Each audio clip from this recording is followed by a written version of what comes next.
안녕하세요. 입시는 이쌤의 이도원입니다. 오늘은 2025학년도 서강대학교 수시 모집 요강을 분석해 보겠습니다. 오늘 영상에서는 일반 학생들이 많이 지원하게 되는 학생부 교과 전형의 지역 균형 전형과 학생부 종합 전형의 일반 전형, 그리고 논술 전형에 대해서 함께 분석해 보겠습니다. 올해 2025학년도 서강대학교 수시 모집의 이제 주요 변경 사항을 살펴볼 텐데, 첫 번째는 학과 개편에 따른 이제 모집 단위가 신설됐다라는 점 참고해 주시면 됩니다.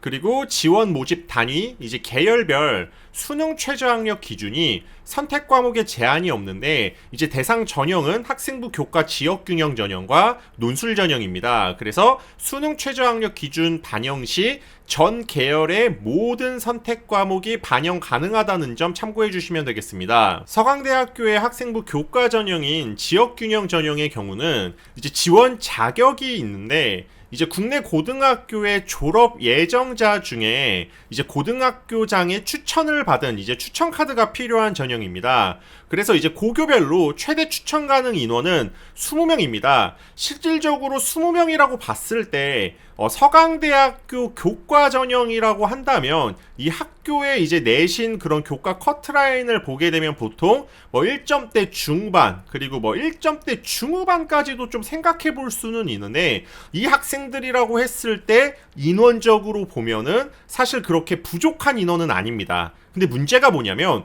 올해 이제 작년이죠. 교과 전형에서 우리가 흔히 펑크가 났다고 하죠. 네, 서강대학교가 작년에 펑크가 났습니다. 그래서 올해는 굉장히 많은 학생들이 이 추천 카드를 받을 수 있지 않을까, 또 받게 되지 않을까. 왜냐, 펑크를 한 번 더 노리고 이제 지원해 볼 수 있다, 이렇게 말씀드릴 수는 있겠는데, 실제로 전년도에 서강대학교가 좀 크게 펑크가 났기 때문에 올해도 똑같이 펑크가 나느냐, 이거는 알 수가 없는 부분이에요. 이건 대학에서도 알 수 없다고 발표를 했고, 실제로 컨설팅을 했을 때 올해 펑크가 날 걸 예측한다? 최대한 어떠한 계산법에 의거해서 펑크가 날 수 있겠다라고는 좀 예측해 볼 수는 있지만, 실제로 만약에 어떤 컨설팅을 하시는 분이 여기 어느 전공이 펑크가 난다라고 얘기를 하면 펑크가 나겠냐고요. 그 사람이 유튜브에서도 얘기하고 컨설팅 할 때도 사실 그 한 사람만 그 펑크가 나는 걸 알리지 않았을 텐데, 다 모든 사람들한테 다 알렸을 텐데,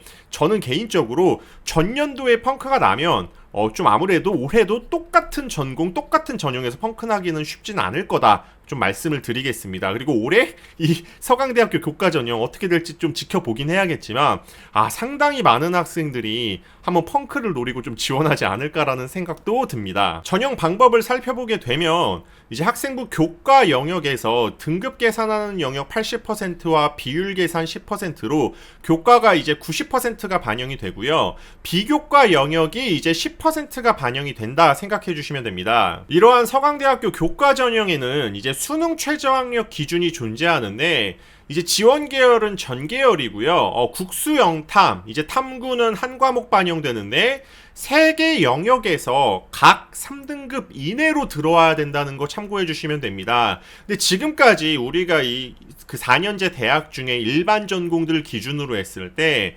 우리가 스카이, 그리고 그 아래 보통 학교 라인이 서성안으로 간다고 하죠. 근데 올해 이 한양대학교가 수능 최저가 신설이 됐어요. 교과 전형에서. 그래서 실질적으로는 이 스카이부터 서성안까지 최저 기준이 보통 존재한다고 여러분들이 참고해 주셔야 되는데, 이 최저 기준이 형성된 대학들 중에는 서강대학교가 사실 부담이 제일 적을 수 있습니다. 내가 내신이 이 서강대학교 교과가 잘 맞더라도, 또는 좀 상향으로 넣더라도 제일 중요한 건 수능 최저를 맞출 수 있냐, 본인의 컨디션이 정말 중요합니다. 전년도만 보더라도 학교의 발표 자료에 따르면 인문 계열의 경우는 78.3%, 그리고 자연 계열의 경우는 71% 정도가 최저를 맞췄다, 이렇게 좀 생각해 주시면 되겠습니다. 이 학생부 교과 전형에 이제 교과 반영이 어떻게 되는지를 살펴봐야 되는데, 이제 반영 과목의 경우는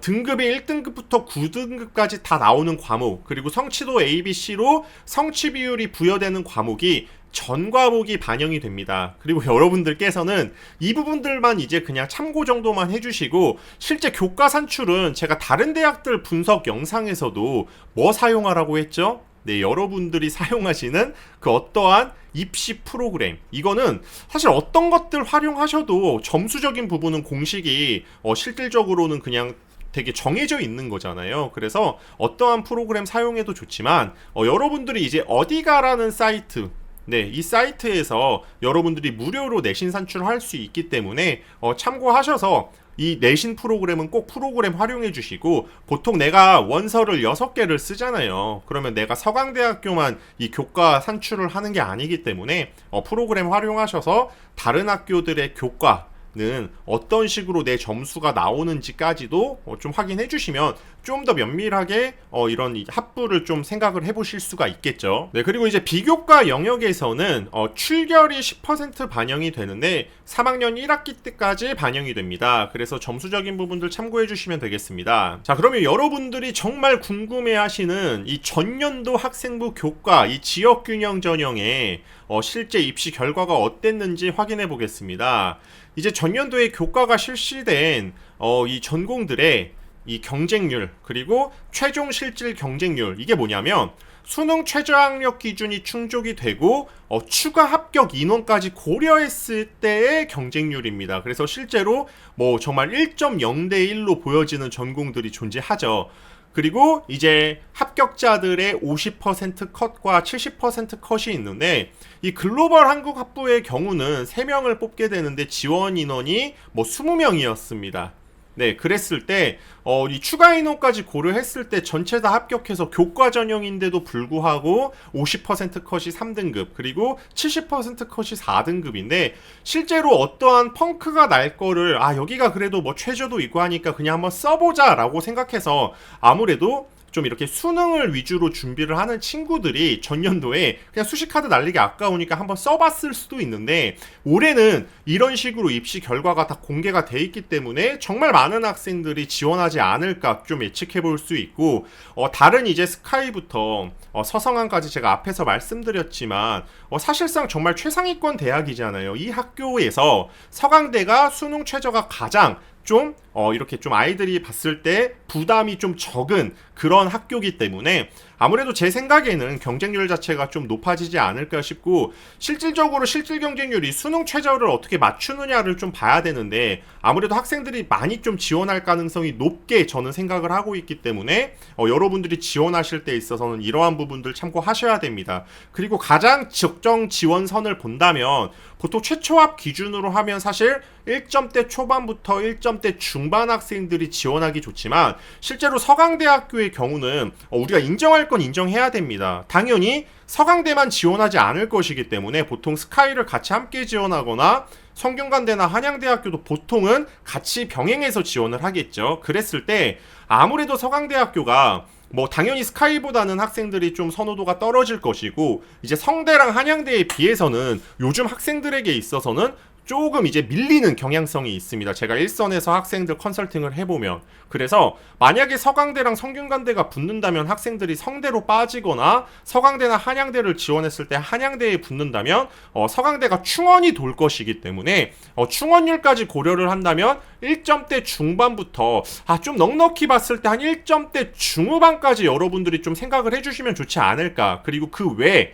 내가 이 등급보다 좀 넘어가는 등급은 사실은 펑크를 기대하고 지원을 해야 되는데, 이런 식으로 너무 크게 펑크가 난 거는 아무래도 여러분들이 펑크를 잡으실 때 있어서는 좀 고려를 하셔야 되고, 보통 펑크의 경향성을 간단하게만 말씀드리면, 일단 교과에서의 이 전공에 좀 매력도가 높아서 이제 윗대학으로 학생들이 빠질 때, 예를 들어서 스카이로 내가 이제 좀 이렇게 학교들을 적정 라인으로 쓰고 서강대를 안정으로 잡을 때, 이 서강대에서 당연히 내가 여기를 안정으로 잡았기 때문에 전공은 좀 전공성은 내가 좀 인기 전공이라든지 내가 하고 싶은 전공으로 갈 수 있다는 거죠. 그래서 보통은 전공성의 매력도가 좀 높은 전공들이 펑크가 날 가능성이 있습니다. 이것도 100%는 아닙니다. 그리고 모집 인원에 있어서도 여러분들이 이게 되게 재밌는 게, 생각보다 진짜 뭐 최저가 높게 형성돼 있고 막 여러 가지 펑크의 요소들이 뭐 있을 때, 보통의 경우는 인원수가 적은 전공에서 펑크 날 가능성이 있어요. 뭐 전년도 봤을 때 경영학과가 펑크가 낮다라고도 확인이 되는데, 이 경영학과의 경우는 좀 논외인 게, 이 전공의 이 뭐라 그러지, 되게 전공의 그런 선호가 높았기 때문에 여길 쓴 친구들이 내신이 높아서 스카이로 이제 뭐 빠졌을 가능성이 있었겠죠. 그래서 뭐 이런 것들을 여러 가지 고려해서 여러분들이 좀 내가 펑크 날 것 또는 수시 밸런스를 맞출 때 안정권을 제대로 잡을 것 이런 것들을 생각하고 교과 전형을 접근해 주시면 좋겠습니다. 다음은 서강대학교의 학생부 종합 전형 이제 일반 전형에 대해서 말씀드릴 텐데 전형 방법을 살펴보게 되면 이제 일관합산 서류 평가 100%여서 여러분들 생활기록부로만 학생들을 평가한다 생각해 주시면 됩니다. 자, 서류 평가 방법을 좀 살펴보게 되면 이제 학업 역량 50%와 이제 공동체 역량 20, 성장 가능성 30%인데 실제 대학에서도 이야기를 하고 저 이쌤이 실제로 이제 학생들을 좀 이렇게 합격을 시켜보면 결국에 제일 중요한 건 학업 역량이라는 점. 저 이쌤의 그 과거 영상도 보시게 되면 누누이 말씀드립니다. 학생부 종합 전형에서 가장 중요한 건 진짜 역시나 합격에 있어서는 학업 역량이다. 그러면 선생님 이런 전공성 우리가 흔히 뭐 계열 적합, 뭐 전공 적합 이거는 어떤 느낌인가요? 자, 전공 적합 또는 계열 적합 지금 서강대학교에서는 더 넓은 의미의 뭐 성장 가능성이란 얘기하는데 이거 뒤에서 제가 설명드릴 텐데 이 전공적합의 개념은 내가 학생부 종합 전형을 지원해 볼 수 있는 그러니까 예를 들어서 내가 서류 이런 비교과 영역을 안 챙겼어요. 서류를 안 챙겼어. 그러면 애초에 학생부 종합 전형을 지원해 볼 수 없다 생각해 주시면 되고 내가 서류를 좀 잘 만들었어. 그러면 지원을 해볼 수 있다. 그러면 지원을 했을 때 합격, 불합격은 정말 중요한 요소가 학업 역량이다. 그러니까 결국에 대학은 여러분들의 이런 학업적인 역량을 실질적으로 학생의 그런 좀 본분이라고 보통은 생각을 합니다. 그리고 실제 서강대학교에서도 그렇게 말했기 때문에 이 학업 역량 영역은 생활기록부 내에서 여러분들의 이제 그 세특 위에 여러분들 성적표가 들어가 있거든요. 그래서 이제 뭐 원점수, 평균, 편차, 뭐 이수자수, 성취도 비율 이런 거 여러 가지를 좀 본다. 이렇게 확인해 주시면 됩니다. 그리고 다른 대학들도 동일해요. 그러니까 서강대학교뿐만 아니라 실제로 다른 대학들의 경우에 이제 생활기록부 평가할 때 있어서 거의 동일한 부분들로 평가가 된다는 거 좀 참고해 주시면 됩니다. 자, 그리고 이제 공동체 역량으로 여러분들 서류 평가를 진행을 하는데 실제로 여러분들이 우리가 흔히 학생부 종합 전형을 준비를 한다. 그리고 보통 서강대학교 정도면 서류가 좀 준비가 돼 있어야겠죠. 당연히 상위권 학교인데 그럼 내가 보통 이제 학교에서 서류를 챙기고 학종 준비를 하면 이 공동체 역량에서의 사실 변별석은 저는 그렇게 크지 않다고 얘기하거든요. 그러니까 보통 아이들이 학종 준비를 하면 요즘 학교에서는 웬만해서는 생활기록부나 이런 부분들 잘 챙겨주시니까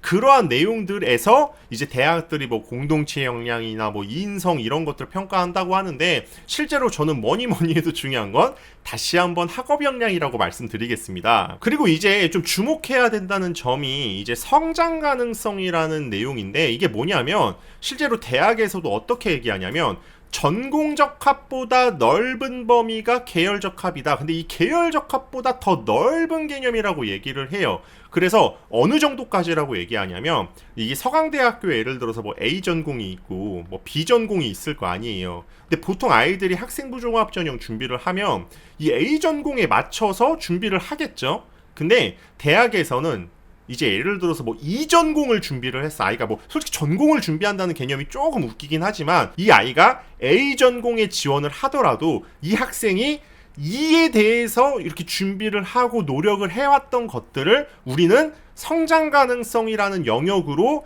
평가를 하고 또 학생들을 선발을 한다고 얘기를 합니다. 근데 이게 또 어떤 오류가 있냐면 사실은 저는 개인적으로 굉장히 좋은 방향이라고 생각을 해요. 왜냐면 학생들이 사실 뭐 어떠한 전공을 타겟팅을 해서 준비를 할 때 그 대학에 가고 싶은데 그 대학 전공이 없을 수도 있는 거잖아요. 그러면 이러한 것들에 대한 내용을 성장 가능성이라는 걸 통해서 따로 점수화 시키겠다고 하면 더 넓은 의미로 학교에서 되게 이런 부분들을 좀 이해를 해준다라는 건데 이제 문제가 뭐냐면 아이들 입장에서는 부담스럽다는 거예요. 그러니까 실제로 E라는 전공으로 준비를 해왔는데 느닷없이 지원할 때는 A 전공으로 지원하기에는 좀 부담스러우니까 아이들 입장에서는 이 E에 맞춰서 좀 유사적인 그런 뭐 E프라임이라든지 뭐 이런 유사 전공으로 어쩔 수 없이 지원할 수밖에 없다는 거죠. 근데 여러분들이 참고해 주셔야 된다는 건 어찌됐든 간에 대학 입장에선 이렇게 준비를 하더라도 성장 가능성으로 평가가 된다. 다만 저 이쌤이 조금 그냥 그동안 학생들 만나온 그런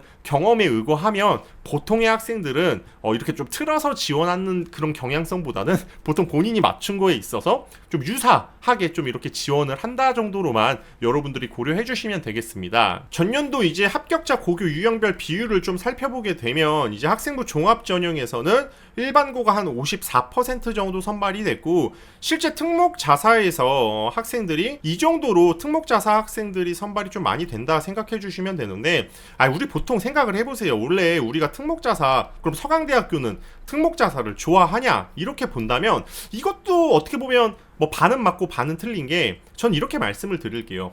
보통 특목자사 학생들이 이렇게 컨설팅 하잖아요. 그럼 성적이 어느 정도 되면은 아이들이 생각하는 게 학교가 딱 6개 나와요. 스카이부터 서성한까지.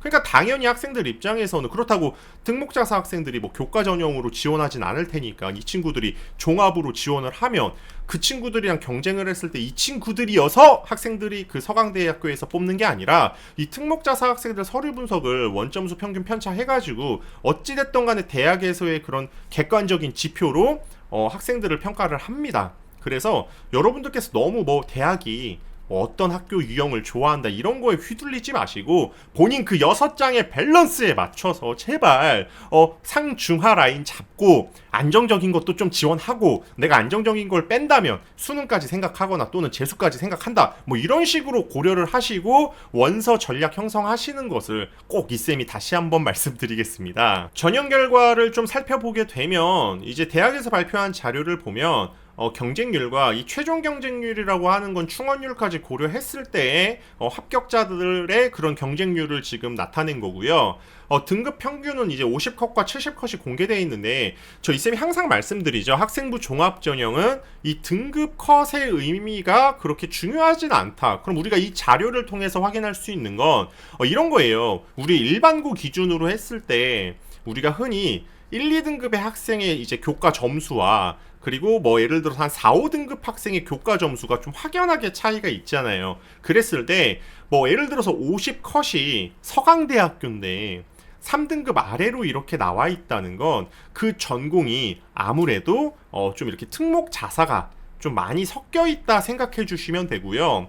절반 이상이 좀 섞여 있다는 거죠. 그리고 온대 50컷이 예를 들어서 좀 1등급대로 이렇게 돼 있다. 이 얘기는 그만큼 일반고 학생들이 좀 많이 지원해서 선발이 된 그런 전공이다 생각해 주시면 돼서 그 정도의 느낌 정도로만 좀 가져가 주시면 되지 여기 뭐 3등급으로 돼 있는 뭐 전공이 여기 1등급보다 더 떨어지는 전공이다 뭐 이런 거는 학생부 종합 전형에서 그렇게 이야기할 수는 없습니다. 다음은 논술 전형에 대해서 말씀드리겠습니다. 자, 논술 전형의 경우는 이제 논술 80%와 여러분들의 이제 뭐 교과와 비교과 10% 해서 반영이 된다는데 논술 전형은 뭐니 해도 이 논술 시험을 얼마나 잘 보는지가 정말 중요한 전형입니다. 서강대학교 논술의 경우는 이제 평가 방법과 선발 방법에 대해서 나와 있는데 여러분들께서 이 내용들 한번 참고해 주시되 진짜 직접적으로 좀 이렇게 참고할 수 있는 부분은 입학처 사이트 들어가시면 서강대학교 지난 기출이 있습니다. 그래서 기출 확인하시고 학교에서 공개하는 답안과 해설은 어떤지 한번 참고해 주시고 항상 저희 쌤이 또 강조하는 게 있죠.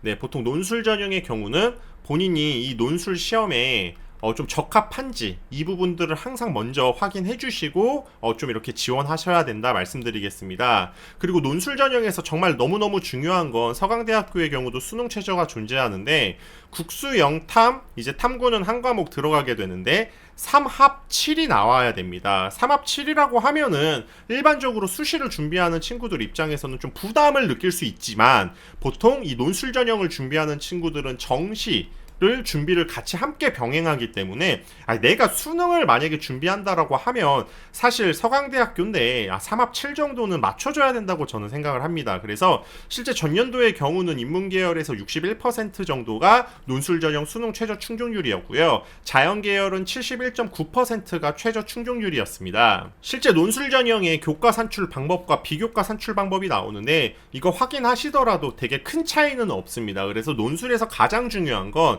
이 논술 시험이다 이렇게 생각해 주시면 됩니다. 대학에서 발표한 전년도 이제 논술 내신 등급 분포를 보더라도 실제 뭐 지원자들 쭉 이렇게 나와 있고 최종 합격자가 뭐 2등급 때부터 이제 6등급 때까지 이렇게 나와 있는데 실제로 학생들의 그런 등급적인 분포에 있어서 교과 점수가 엄청나게 크게 이렇게 좀 중요하다라고 말씀드리긴 좀 어렵겠죠. 이렇게 3, 4등급 대 학생들이 많다라는 건 그만큼 3, 4등급 대 학생들이 많이 지원했으니까 많은 거예요. 근데 이제 6등급 때까지 학생들이 좀 합격을 하니까 이런 부분들도 참고해서 지원해 주시면 됩니다. 전년도 논술 전형의 이제 입시 결과를 살펴보게 되면 최초 경쟁률이 뭐 진짜 100대 1 이상을 육박하는 엄청나게 좀 인기 있는 그런 전형이다 생각해 주시면 되고요.